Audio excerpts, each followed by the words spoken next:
नमस्कार, मैं विपुल और आप देख रहे हैं डेमोक्रेसी एक्सप्रेस। आज हम बात करने वाले हैं राजनीति के उस चेहरे के बारे में जिसकी चर्चा बिहार की राजनीति में आजकल खूब हो रही है।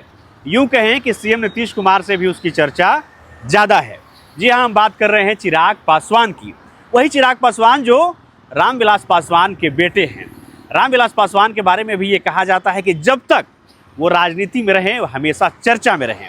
मगर जब आप चिराग को देखेंगे, थोड़ी पैनी नज़र करके चिराग की राजनीति को समझेंगे तो आपको ये समझ में आएगा कि चिराग पासवान अपने पिता रामविलास पासवान से ज़्यादा शार्प नज़र आते हैं।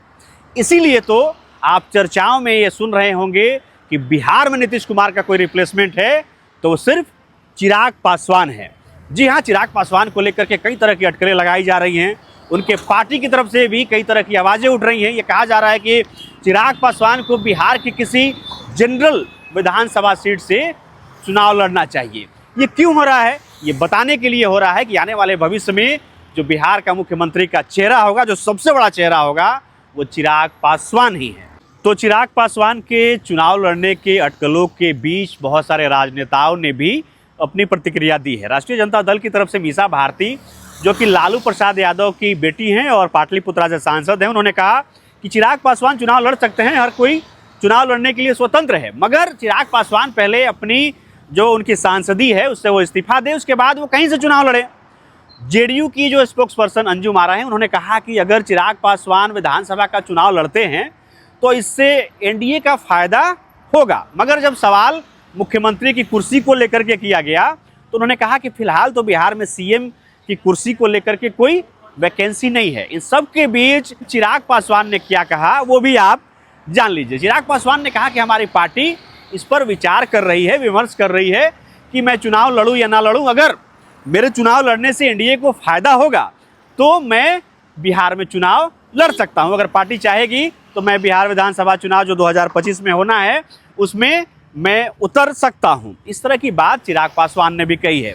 इन सब के बीच चिराग पासवान को लेकर के जो अटकलें लगाई जा रही हैं कि मुख्यमंत्री नीतीश कुमार का जो सबसे बेहतर रिप्लेसमेंट हो सकता है वो चिराग पासवान है, तो जो राजनीतिक विश्लेषक हैं, जो बिहार की राजनीति को करीब से जानते और समझते हैं, उनका मानना है कि चिराग में एक बड़ी खूबी है, वो रिश्तों को बड़ा बैलेंस करके चलते हैं। आपने देखा होगा कि चिराग पासवान से एक समय में उनकी पार्टी छिन गई, उनका बंगला छिन गया, हम कहें तो सब कुछ छिन गया।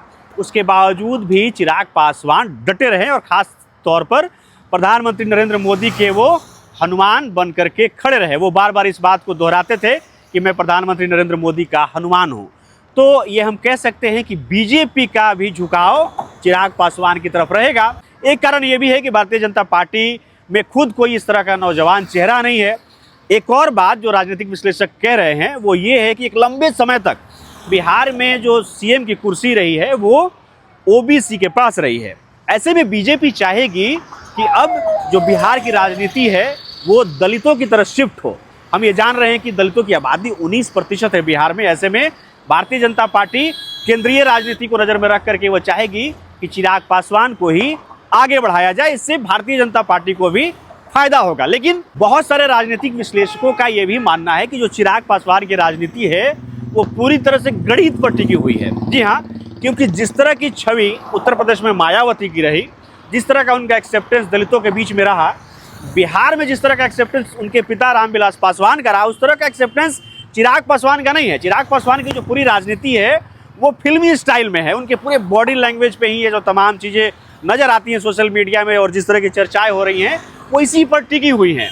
चिराग पासवान को फ़ायदा राजनीति में इस वजह से मिल रहा है क्योंकि जो तमाम जो चुनाव से संबंधित गणित है वो गणित सही बैठ रहा है, वो फिट बैठ रहा है। नीतीश कुमार की पार्टी जनता दल यूनाइटेड से चिराग पासवान के संबंधों की अगर बात करें तो हम देखते हैं कि वो उतार चढ़ाव वाला रहा है।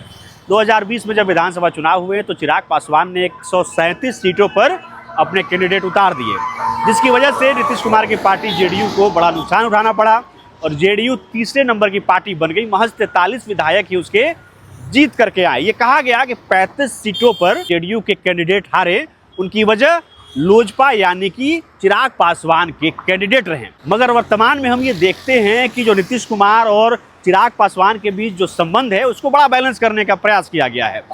हाल ही में चिराग पासवान के जीजा धनंजय मृणाल पासवान को अनुसूचित जाति आयोग का अध्यक्ष बनाया गया है। तो ये जो तमाम घटनाएं हैं उन सबको अगर आप समेट करके देखेंगे तो हम पाएंगे कि चिराग पासवान के लिए जो माहौल है वो पॉजिटिव बनता दिख रहा है। खास करके बिहार के राजनीति में उनका जो कद है और पहले से ज़्यादा बढ़ गया है।